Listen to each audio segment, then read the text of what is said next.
রহমান রাহিম। এইটা হলো আপনার এই হজরত বাচ্চা বাবা রহমতুল্লাহ আলাহি শাহিন শাহ জামে মসজিদ, সিরাজ শহর, মহত্তর খলি স্থাপিত। এটার আপনার 2012 ইংরেজি সালে।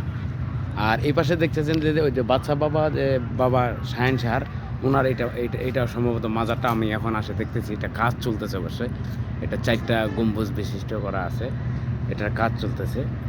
আর এটার ভিতরে এখনও কাজ চলতেছে, মানে এই 4টা গম্বুজ একটু কাজ করা হয়েছে। আর এটা এই পাশে যেটা দেখতেছেন এটা হলো আপনার সম্ভবত এখানে কিছু এটা হজরত বাচ্চা বাবা রাদিয়াল্লাহু মাজার শরীফের প্রধান যে কার্যালয়টা আর কি, সভাপতি আওলাদে বাচ্চা বাবা, এখানে ওনার দেওয়া আছে।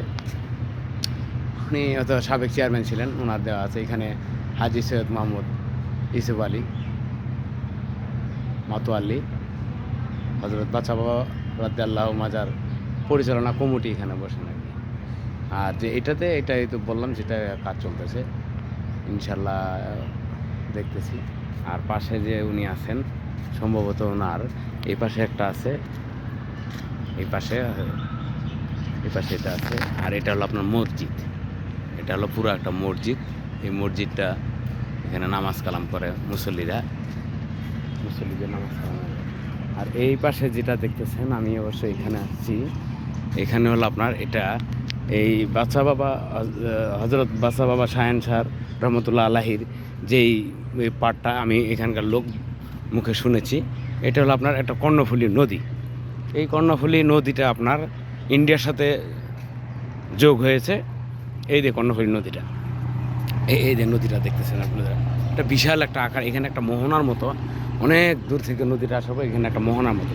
তবে হজরত বাচ্চা বাবা শাহিন শাহ ওনার যে এই জায়গাটা যেটা দেখতেছেন, এই জায়গাটা কখনো ভাঙে না, এখানকার এলাকার মানুষের মুখে শোনা। তো এই সাইডে অনেক কিছুই ভাঙছে। তো ওনার যেই এই যে এটা দেখতেছেন গম্বুজটা, ওনার এই গম্বুজের এই সাইডে যে জায়গাটা আছে, এই জায়গাটা অবশ্যই কখনো ভাঙে না। এখানকার মানুষ শুনলো যে হয়তো আল্লাহর কিছুটা রহমত বা কুদরতি, এই সাইডটা কখনো ভাঙে না। তো না ভাঙার কারণে অন্যান্য দিক ভাঙে বসে। যে এই সাইডটা যে গাছপালা আপনারা দেখতেছেন, এই গাছপালা দেখার কারণে এই সাইডটা ভাঙে না কখনো। এখানে আরও আছে, এখানে গাছ, এগুলো বড় বড় পাতার গাছ। আমি অবশ্য জানি না এই গাছগুলা কী। এই জায়গাটা কখনো ভাঙে না ওনার এই জায়গাটা। অন্যান্য দিক ভাঙে অবশ্যই।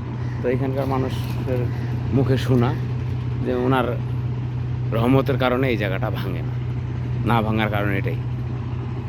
তারপর গাছ আমি আর একটু দেখেন, গাছপালা অশেষ। এটা একটা অসমতল ভূমির মতো, পাহাড় ছিল, ওগুলা পাহাড়ের কেটে মানুষ এগুলা মনে করেন যে সমতল করেছে, সমতল করার পরে এগুলা তৈরি।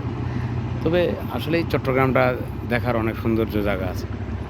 এই পাশে দেখছি মানুষ অজুখানা করে, একটা ট্যাঙ্কি দেওয়ানো আছে, অজু করে, এই আর কি। মানে এখানে দেখার মতো জিনিস কিছু দেখলাম, আল্লাহ দেখাইলো, যেগুলো কখনো দেখি নাই। আসসালামু আলাইকুম রহমতুল্লাহ বারাকাতুহু।